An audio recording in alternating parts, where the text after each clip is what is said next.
Shovels and spades. Pickaxe and fen.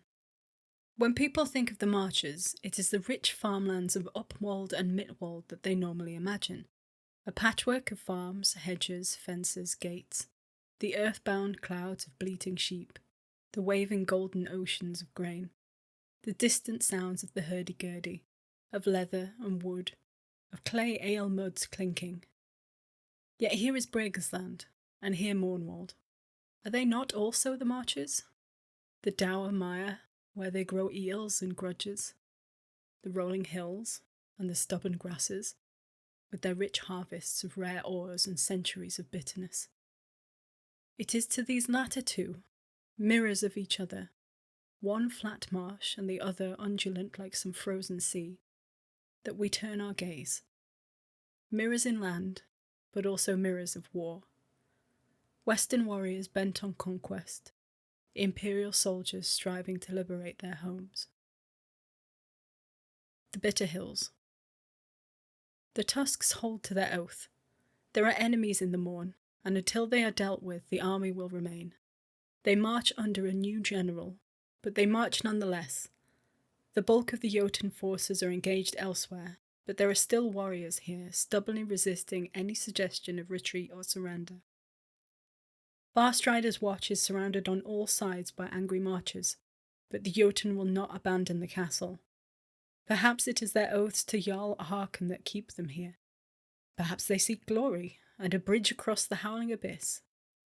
Perhaps, just as with Fort Braden, they seek to purge themselves of the guilt they feel for letting so many thralls die when the Empire ravaged Mornwald with plague and death. Pick one, or all, and you will find a Jotun fighter whose heart it fills. 1, a dozen, a score. They fight with the furious joy of those who know they have little left to lose. The Tusks match them blow for blow. They treat the grim business of war with the same solemnity and intensity that they treat the harvest. Where there is a crop to bring in, they swing their scythes and sickles. When there is an army to defeat, they swing their pikes and swords. Swords and shears both cut alike. Each step forward pushes the Jotun back another step, breaks their hold on the green grasses of the chalk downs. It's hard to see the outcome as anything short of predetermined. With the newly replenished garrison of Landkeeper's Bullock to hold the ground already taken, the marchers press the Jotun from every side. In Alderley, the green walls of spring magic exert a subtle influence over the hedgerows and the forest groves, over the beasts of the fields. The Prince of 1,000 Foes does little to help the marcher army, but his servants are there to harass and confuse those who have come as conquerors. He has little patience for the thrall takers, and infinite patience and compassion for those they would make their property. One war band of Jotun, hard pressed by the Tusks, make the mistake of retreating into Alderley. They are found the next morning on the edge of the forest, strangled in a constricting hedge of bramble and bracken, 30 pairs of dead eyes staring at the dawn. All of their weapons are missing. The thorn of the ancestors kills when he chooses not to yield. It is, perhaps, a reminder to the Empire that this particular Lord of the Spring Realm also has claws. Where the Shackle Smasher offers support at one remove, there are other supernatural forces at work in the Mornwald. The General has invited the Firebrand to observe the fight, and for the Heralds of Yannon to watch his to-do. 20 wild warriors, wrapped in scraps of leather and wool, wearing carved wooden mummers' masks, depicting the personae as wild beasts, fight with the marchers. They rarely speak during battle, inspiring by their presence and their wild abandon. If they are disappointed by the careful strategy employed by the marchers, they do not show it. Armed with jagged polearms fashioned in echo of farming tools, they look like scarecrows, but fight with the passionate fire only the servants of the ranting tumult can deploy. Between the fighting, they share the campfires, moving through the army so that no one of them spends 2 nights with the same group. They sing, they dance, they tell tall tales. They always have strange liquor and rarer substances. And they urge the warriors of the marchers to embrace their passions, to follow their hearts, to give voice to their dissatisfaction. Perhaps the presence of Yannon's chosen in the tusks is not an unqualified boon. There are particular grumbles about the fact that the Quartermaster General chose not to allocate shares of the Guerdon to the war to reclaim their homes. This speaks well of those captains who fight with the tusks regardless, speaks well of their pride and loyalty. What would Tom Drake say about a military council that holds such a tight grasp on their purse strings when there is fighting to be done? As they say, you don't own it unless you can defend it. Should the Empire's soldiers not receive just payment for their labour? Is their pay a gift, to be given and withheld at the whim of faraway generals from other nations? It's not a new complaint, but with the Firecrow's encouragement, it is voiced out loud by more soldiers than one might expect.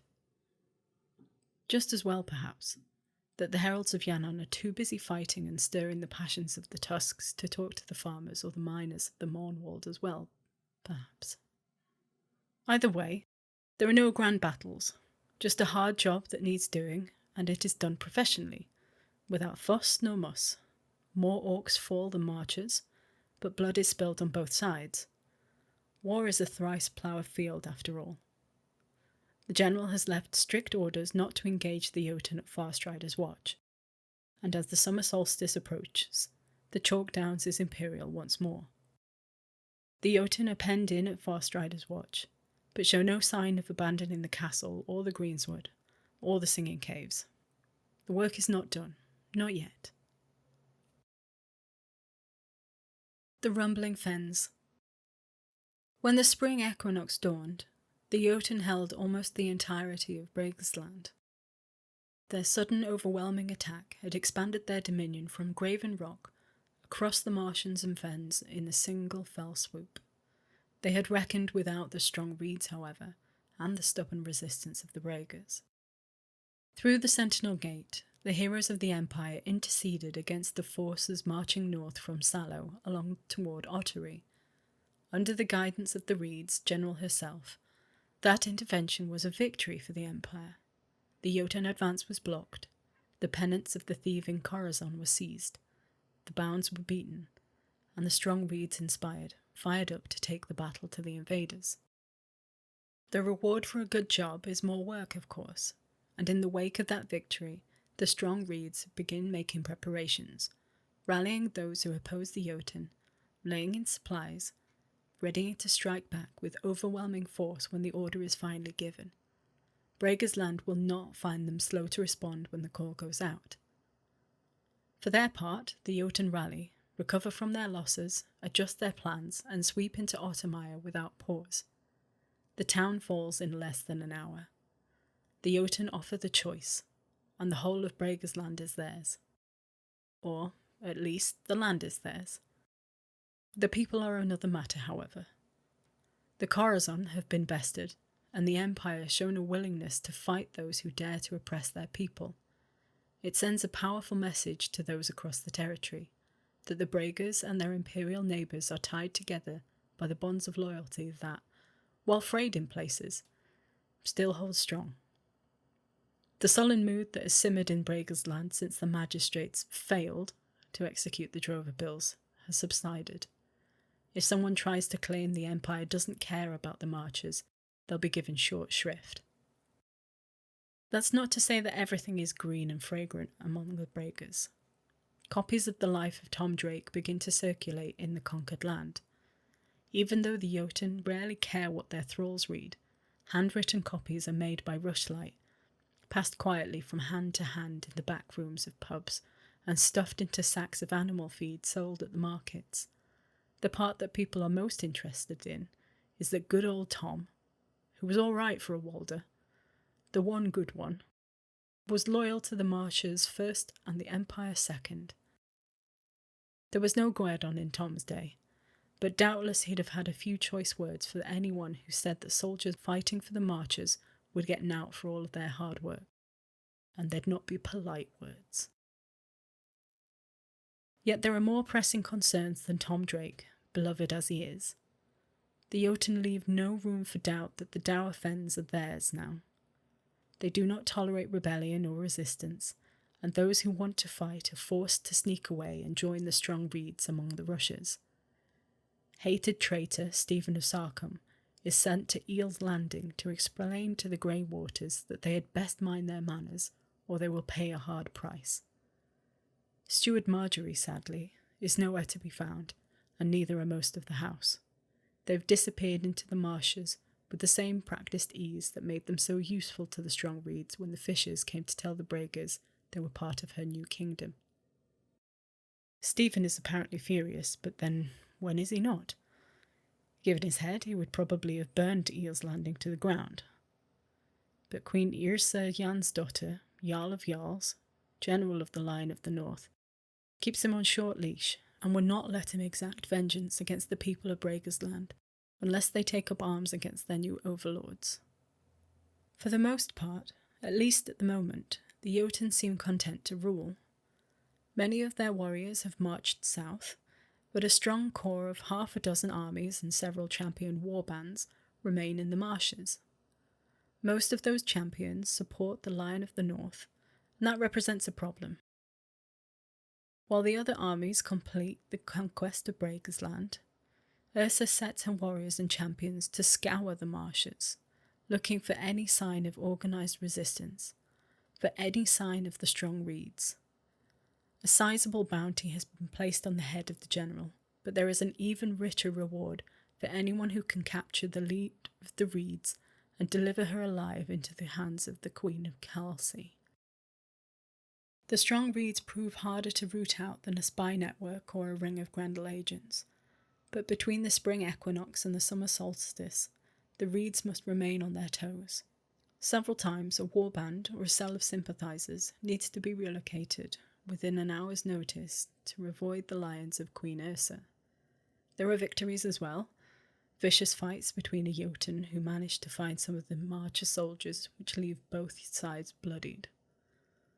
It is a high-stakes game of cat and mouse, but for now the reeds have the upper hand. As the summer solstice nears, the Jotun are in no doubt that the strong reeds are present, and that they are organising resistance against the Orcs' rule.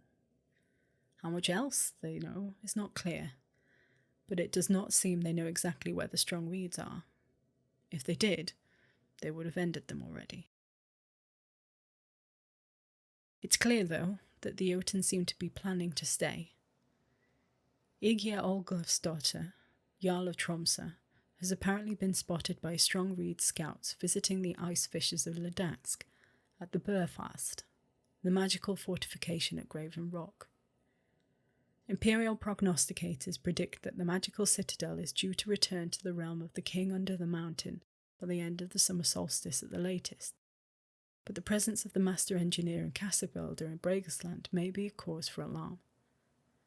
For now, though, Braggers Land is as quiet as a conquered Marcher territory ever is. Yet it is clear to everyone, Marcher and Jotun alike, that this situation will not, cannot, last. The pebbles are already bouncing. The avalanche is inevitable. Game information. The Empire has liberated Chalk Downs in Mornwald. Only Greenswood remains under Jotun control. The Jotun have conquered Ottermire in Braggers Land. The territory is now completely under their control. The fighting in the Mornwald continues. The Empire has driven the Jotun out of Chalk Downs, but Greenswood, including the fort at Farstrider's Watch, the Singing Caves and Honour's Rest, remain in Jotun hands. With the reclamation of Chalk Downs, the Black Canal will provide its full benefit to businesses and farms in Midwold and the Morn after the summer solstice 387 YE. In Braggers Land, the Jotun have completed their conquest of the territory, which is now entirely in their hands. Only the unique presence of the strong reeds is preventing citizens whose personal resource is in Braggers Land from suffering the conquered territory penalty. Participation. Characters whose military units supported the Tusks or the strong reeds may partake of a form of spiritual inspiration. Accessing this inspiration requires an anointing of either loyalty or pride. The inspiration is stronger for Marcher characters, but people from other nations still receive a benefit. Military units who supported the Strong Reeds or the Tusks may receive a special benefit. The Empire has taken steps on several battles to bolster the pride and loyalty of the Marcher armies and the people of Mornwald and of Breaker's Land. The generals of the Strong Reeds and Tusks have sworn powerful oaths to protect the people of their territory. The inspiration these acts provide should not be underestimated. Any Marcher character whose military unit supported either the Tusks or the Strong Reeds this season may experience that inspiration if it suits their characterization. As long as they have an anointing of loyalty or pride, they receive a bonus hero point during the summer solstice. This bonus increases their maximum number of hero points for the duration of the summit. Any character who is not a Marcher may also receive a benefit, but it is less intense. Instead of an increase to their maximum hero points for the summit, they receive a single temporary hero point, which is lost once used, provided that they have an appropriate anointing. Note that the character does not have to start the event with anointing of pride or loyalty. They can claim the benefit if they receive that aura in play, provided that it is a Marcher priest who leads the ceremony. In the event that they lose or change their anointing of pride or loyalty, the bonus point is lost and can't be regained during the summit.